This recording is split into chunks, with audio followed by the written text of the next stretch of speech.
I did a video before. I think it was titled Osiris and Time Travel. And since then, I've discovered new things that I kind of wanted to talk about in relation to that.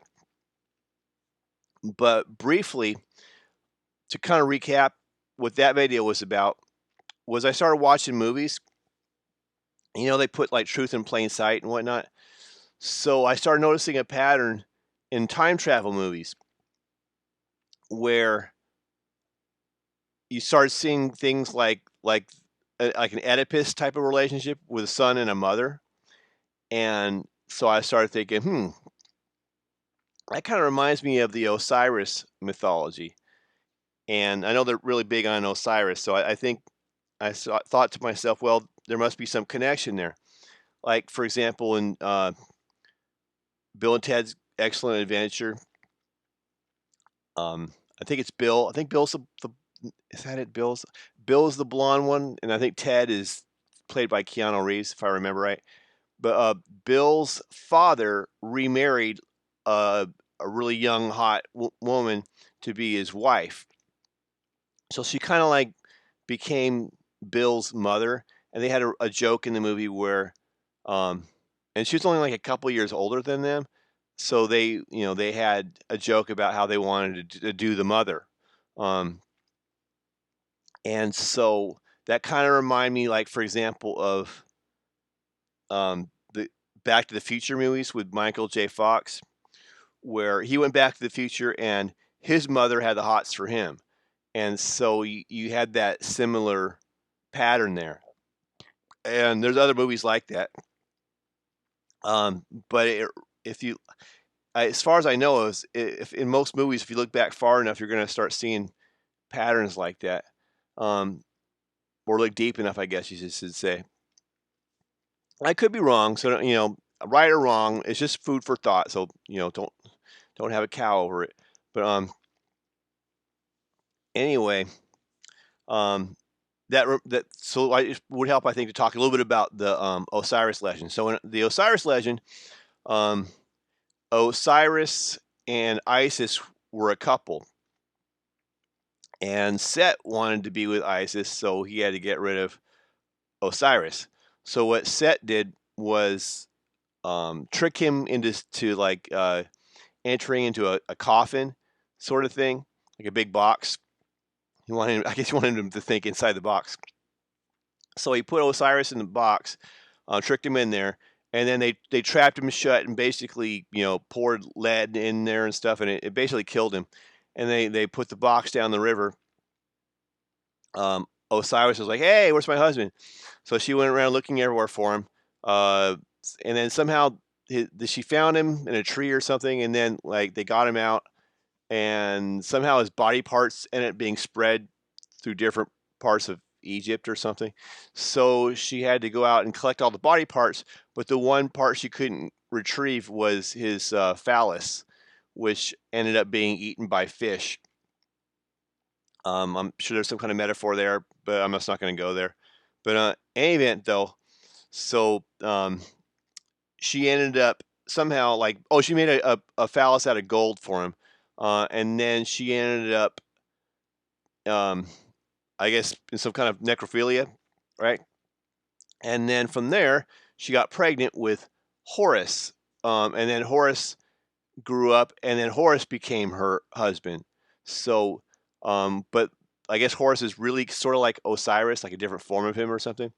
Um, and also, like, as a side note, like the eyes of Osiris are supposed to be like the sun and the moon, so you have that whole one eye symbolism thing too. And also, as another side note, that whole all those legends actually derive from Babylonia originally. Like, I think like Gilgamesh, the legends of Gilgamesh and whatnot. So they're all kind of tied together. We'll go a little bit more into mythology in a minute. But in any event, though, so there's that connection in those movies. And then if you look at like The Devil's Advocate, in that movie, the devil wants Keanu Reeves to sleep with this woman, right? And I think the woman is like his sister or something. Um, I forget the whole thing there, but it was sort of like the other stories with the Oedipus thing. So so in any event, Keanu Reeves is like, no, I'm not gonna do this. This is wrong. And then what happens is the devil's like, come on, I need you to do this so I can like do some big ass evil thing, that's gonna like undo creation or something. And so eventually what ends up happening is he's like, you know what? Forget this noise. I'm just going to kill myself. Then there's no way you can make me do what you want to bring on all this evil. And then when he does that, uh, all Satan does, or Lucifer, or whatever you want to call him, is he kind of just resets time all over again. And then so what happens is Keanu Reeves' character keeps going through these different time shifts where every time he kills himself in a different way. So it's the same result, but it ends slightly differently each time. So Lucifer, I think, is connected to Saturn, right? Like through the Saturn's cube, those black cubes you see in different places. So there's a connection there. So Saturn has been depicted a lot of times like Father Time, like he's got the scythe or whatnot, where he's like cutting down the wheat and whatnot. Some people think it's like kind of like the Rim Reaper, sort of, right? Which kind of makes sense, but I guess because death wouldn't be in this world if it wasn't for Lucifer, aka Saturn, aka whatever. And so those things are all connected. Um, and so they're connected here through time, because without time, you don't have death, and you don't have death without Lucifer. And Lucifer's kind of like the king of this world, this earthly plane, because God allows him to be. And before I go any further, spoiler alert: Jesus wins in the end, so it's all good. So I know people get caught up in this. I want to make sure I throw that out there, and I'll mention it at the end too. Jesus wins in the end. So it's just purely speculative on my part. It's just something interesting to talk about. So calm down. So anyway, yeah, Saturn. So Saturn's connected to time being a limited thing in this world. So just kind of bear with me. All these things are going to get connected here in a minute. But I'm drinking soda. But if you look at, like, say, CERN, which is sort of like the modern equivalent of the Tower of Babel. A lot of people think that they're using CERN to open up portals. So if you open up a portal, it's like you're opening up a doorway to a different dimension. That's my understanding.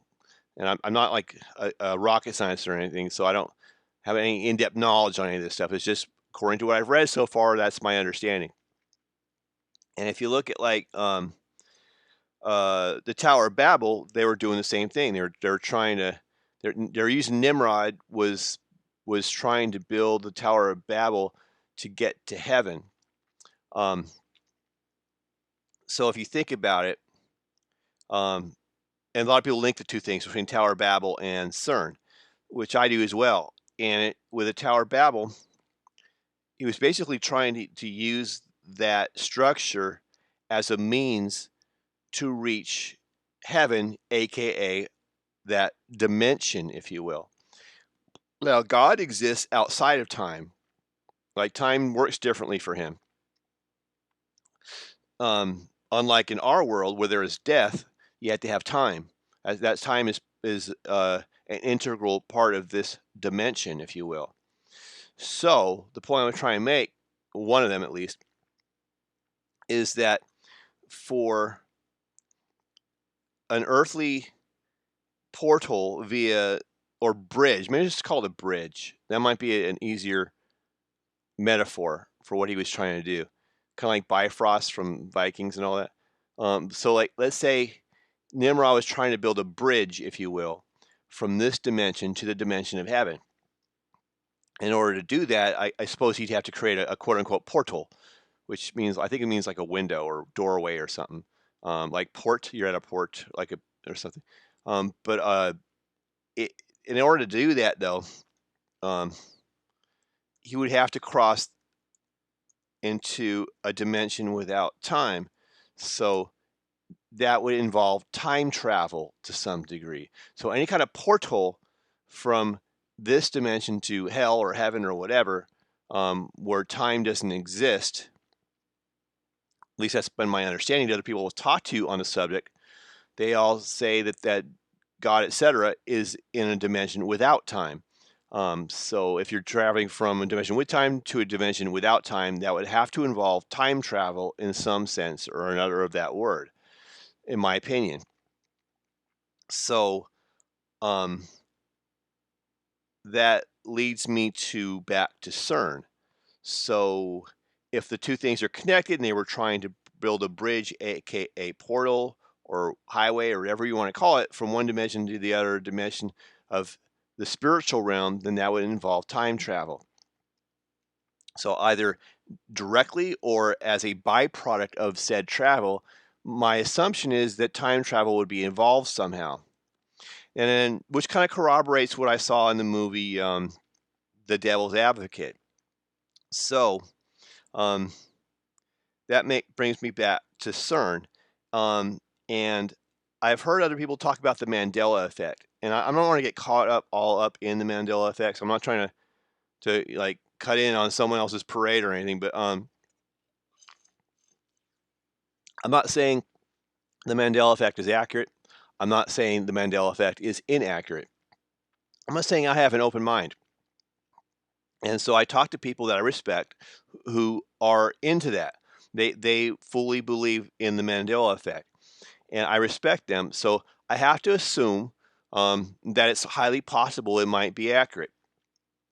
I don't know because they tell me, hey, look at things like, say, the Berenstain Bears or something, and honestly, I can't remember if that is or isn't different, et cetera, et cetera, et cetera.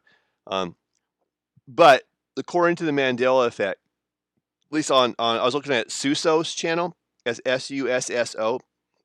So you might want to look at his channel. He has an interesting description in his videos, which I think is really thoughtful of him, that explain the theory behind how the Mandela effect started or whatever.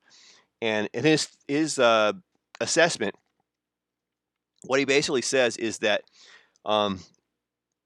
that we're traveling through different timelines, and I think we've been doing it for a while, according to him.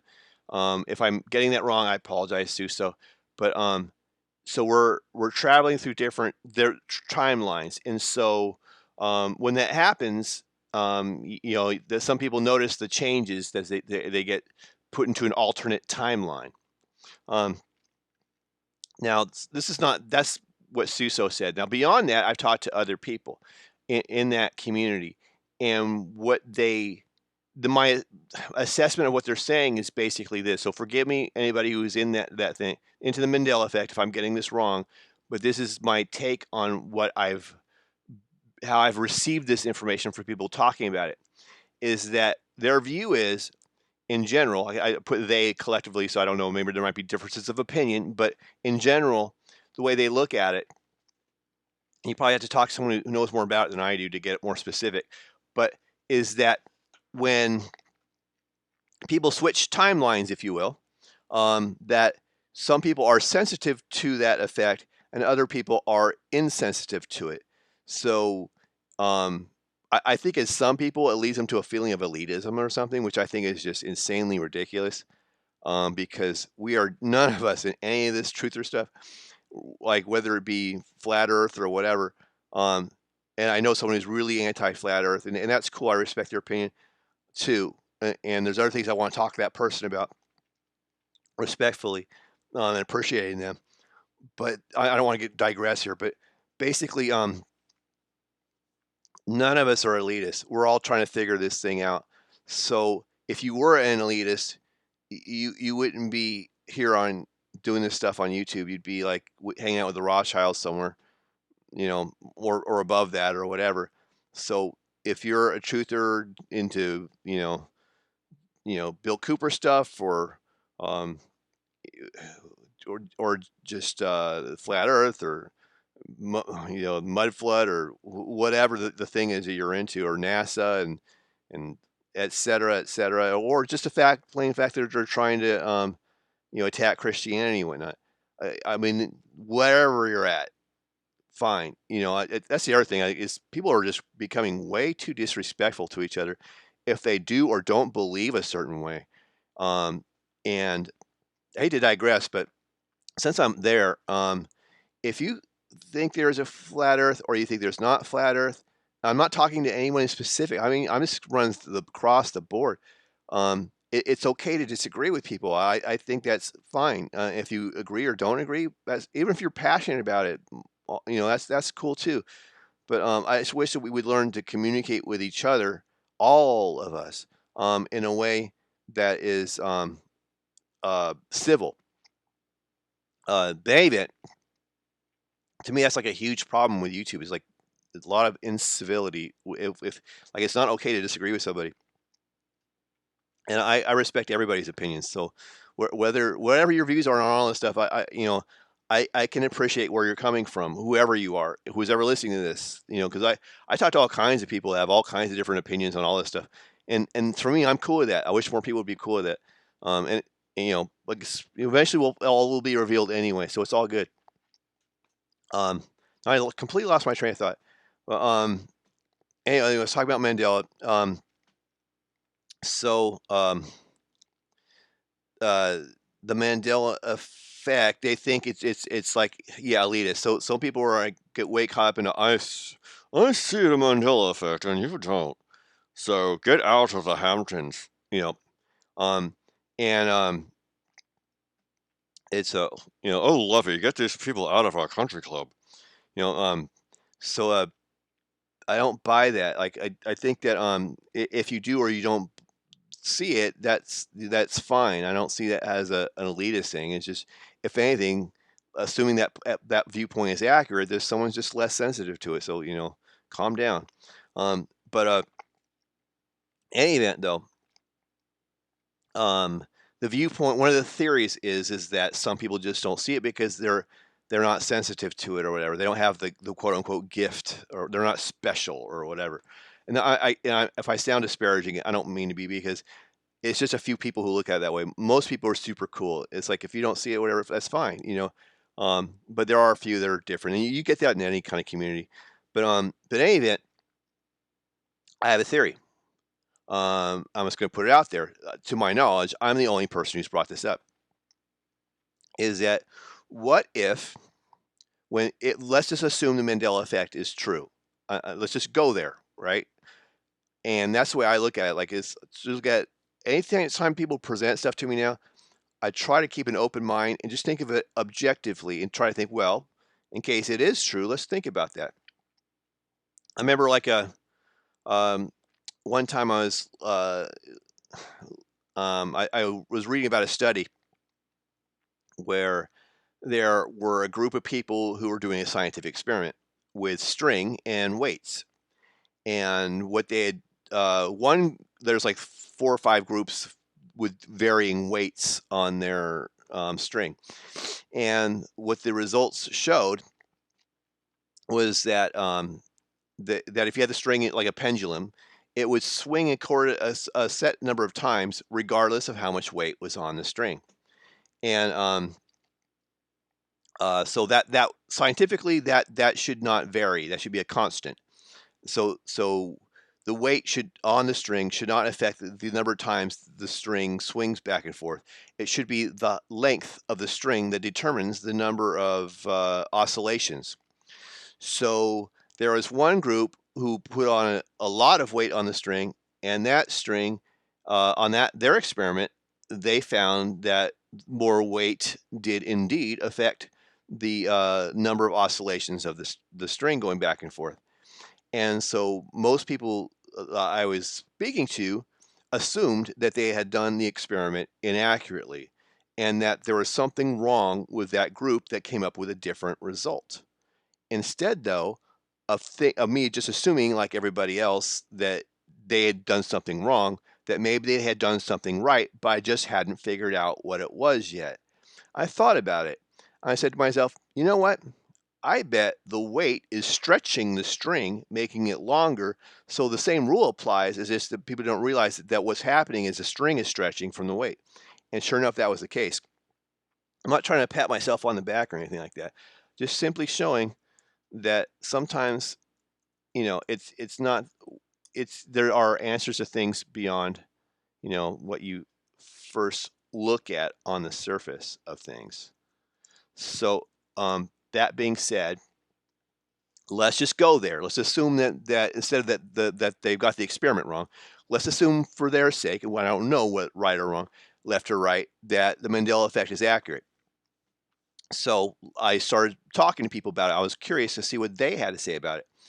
And I talked to one person who knows somebody else who has a channel about Mandela effect stuff. And so they were, let's call them person A, person B, and let's say I'm person C. I'm the outlier. I'm the person who doesn't see the effects of it. So in that theory, A and B have been traveling through timelines, but and so has person C. But person C doesn't see it the way person A and B do. So person C, i.e. me, I am insensitive to that effect, if you will. I'm like blind to it, deaf to it, whatever you want to call it. So then what I found out through more conversation was that recently person A, according to person B, they had a change happened where their own channel changed. Something happened on their channel that changed, and they noticed it, like the logo or whatever it was on there. And person A was like, what are you talking about? No, that's been the same way the whole time. And so my point is that even within that community, at least in that example, there can be changes that not everybody in that community sees. Even when it's something as personal as the person's own being in their own channel, right? So if you take that all as truth, then what that tells me is that even within that community, some people change and some people don't. So let's just assume all this is accurate so far. So if you have a Mandela change, and one person sees it and the other person doesn't, instead of assuming the other person is just blind to it, why don't we just assume that both people are telling the truth? So if both people are telling the truth, then what that means is that that maybe one person didn't travel, but the other person did. So when there's a change, not everybody changes, or it's just that other people are being bumped out and put in place to a whole different timeline, if you will, where some people never change from that timeline. So in that theory, I'm simply putting it out there for intellectual entertainment purposes, just for something interesting to talk about, that maybe some people change and some people don't change timelines. And then it's possible that even the people who change timelines don't always change at the same time as somebody else. So let's get back to CERN. So in CERN, I believe they're opening up portals, aka to a different dimension, which means they would have to do time travel. If they're going to a spiritual dimension, then you have to go time travel, either directly as a result or indirectly as a byproduct of said gateway opening, making that bridge connection, etc. So maybe what happens is when CERN does an experiment or etc., it creates a different timeline. And when that happens, not everybody switches over. Some people do. And then I think, well, why do some people switch over and some people don't? And a thought occurred to me. This is just purely out of the blue. But I was thinking, well, maybe people are like run on slightly different frequencies. So people who are attached to a certain frequency, in my theory, would change over, where people who are attracted to it have a different cellular makeup or whatever, they have a different frequency for whatever reasons, and so they don't change. And that kind of makes me think of South Park. There was an episode of South Park where um, uh, where they had like a certain type of Stargate thing, right? Where they were going into a dimension of imagination or whatever, imagination. And when they like with Man Bear Pig and all that, I think it was Man Bear Pig was in that. But like what would happen is they were trying to figure out how to turn on the thing, and they realized that uh, the imagination song uh, that they were singing in that episode had a certain frequency to it. And once they tapped into that frequency, that's what turned the thing on. And then the whole like Stargate slash CERN thing turned on, allowing the portal to open and allowing them to enter that other dimension of imagination or whatever. I know the whole thing is a joke, but sometimes they put truth in plain sight. And so I didn't think about that because of South Park, but I came up with the thought, and then it reminded me of South Park. So maybe that's what it is. Maybe time travel is connected to opening up dimensions or portals to the spirit realm, which is connected um, to certain frequencies, if you will. And also, that kind of reminds me of harp, um, because I did also a video on harp where, uh, where in my opinion, it's highly possible that harp, HAARP, with the weather control and all that, they concentrate on frequencies as well. And so that was related in my mind to in Celtic mythology. There's a god named deity or whatever called the Daghda, and the Daghda had a harp. So you have to watch that whole video. But they use his harp to change the seasons, sort of like weather control.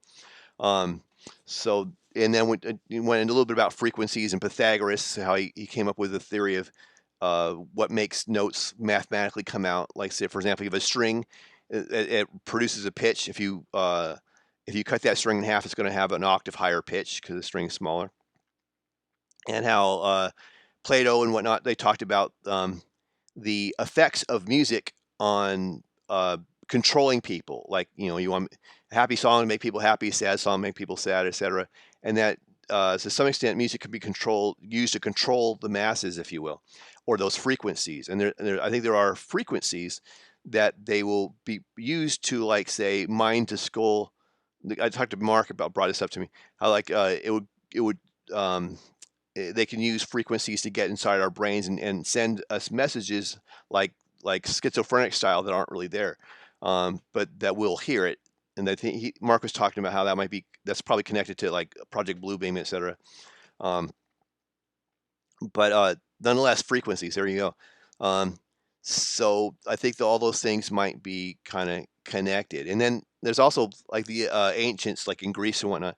They talked about how the whole universe, which is connected to harp, if you will, is like the planets and all that. They have their frequencies, and like it's a grand, musical thing. And like and the music is a part of like a lot of um, like religious services, at least in the past and whatnot, like with the Gregorian chant and et cetera, et cetera, et cetera. Or like the harps or the horns that blow, or King David playing his harp to control the demons that were inside of Saul before he went and killed Goliath, et cetera, et cetera. Um, or or like I'm kind of changing subjects here, but like if you go like in fairy world, people read fairy stories and whatnot. If you like they have their own music and whatnot, the music that's different there than you would have in our world or whatever.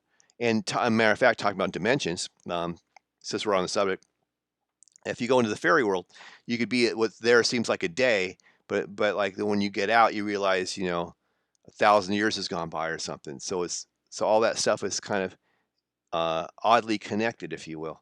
So, but in any event, kind of want to end with a little bit talking about started talking about mythology of Osiris. So, kind of want to end there. Um, so, where better to end this on, since I'm a nut, right? then why not talk about the myth of Nut, right? I mean, how cool is that? One nut to another nut, right? So there's so in before Osiris, or how I put it, the mother of Osiris. The mother of Osiris, according to that Egyptian mythology, which probably came from Babylonian mythology, was Nut. She was like a sky goddess, and that she has a husband named Geb, and Geb was the earth god. So it's kind of like a different take on that whole thing. Usually you think of like sky father, earth mother, but according to this mythological cycle, the sky was feminine and the earth was masculine. Not that I really care, but I'm just throwing it out there. And as a side note, which I find interesting, which kind of corroborates other theories I had about Celtic mythology, is that and how it kind of shows how all these different stories are interconnected. Is that in one of her forms, as sky goddess, she's a cow, if you will, and that is related to again the story of the Daghda, because he was involved with a story. You have to go look at that video I made, but he was involved with a story that where he was rescuing a sacred cow, if you will, which my theory was that cow is like the Milky Way, and then when the rain comes down to Earth, that bringing that nurturing rain for the crops and whatnot, that that rain was like the cow, the sacred sky cow or whatever.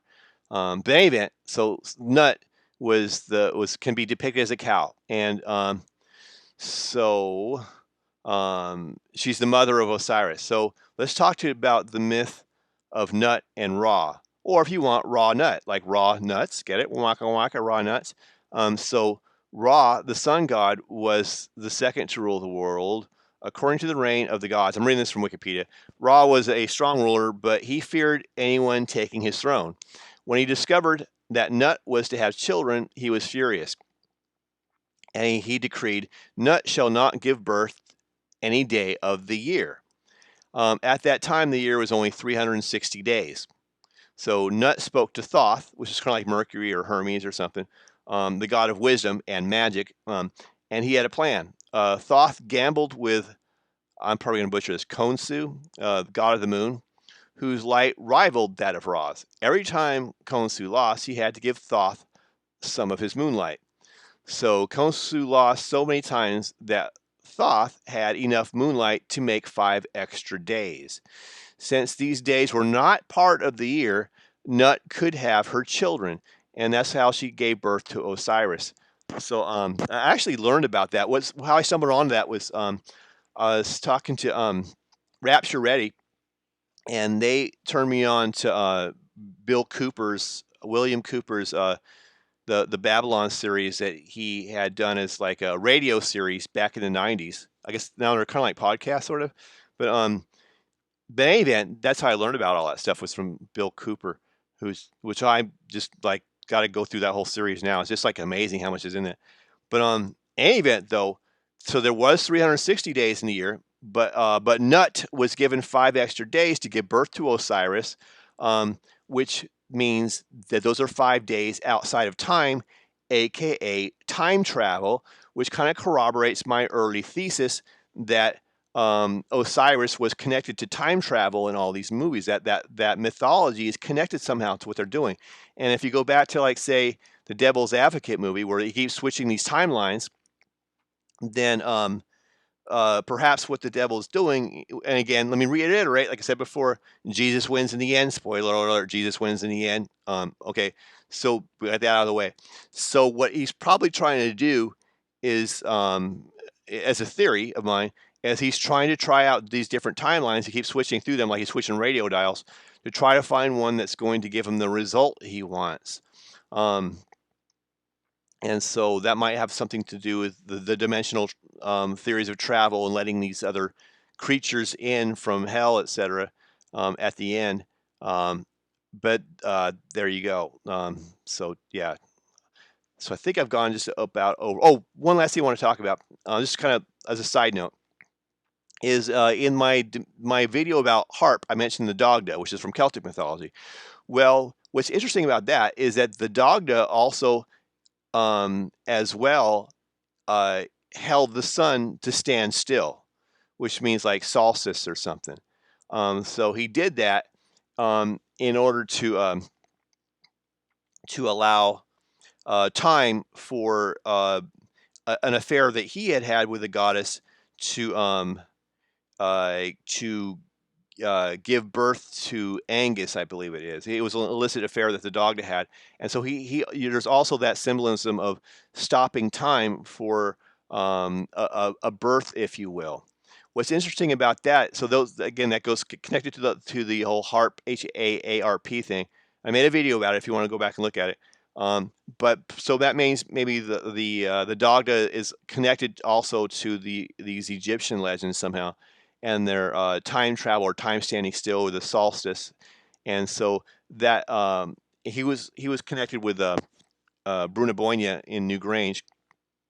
It's like this Stone Age thing that the sun enters it in the solstice and whatnot, winter solstice that is, and so perhaps also what's funny about that is like the light enters the chamber during the winter solstice, which maybe that's a rebirth thing or something. I don't know. So perhaps this whole nut thing might be connected to the solstices as well.